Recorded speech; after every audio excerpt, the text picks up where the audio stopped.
მოგესალმები, ჩემო უძვირფასებო დატკბილებო, მე მინდა მოგილოცოთ უწყინვალესი დღესასწაული.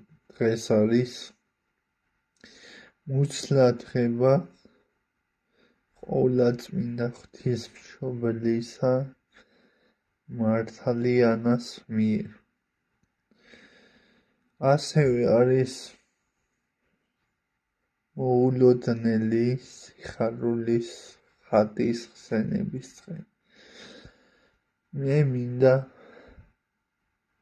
გისურვოთ სიხარულით სავსე გული და სიმშვიდით და სიყვარულით სავსე ლამაზი ცხოვრება. იხარეთ ორსავე სოფელსაშია. ძალიან მიყვარხართ.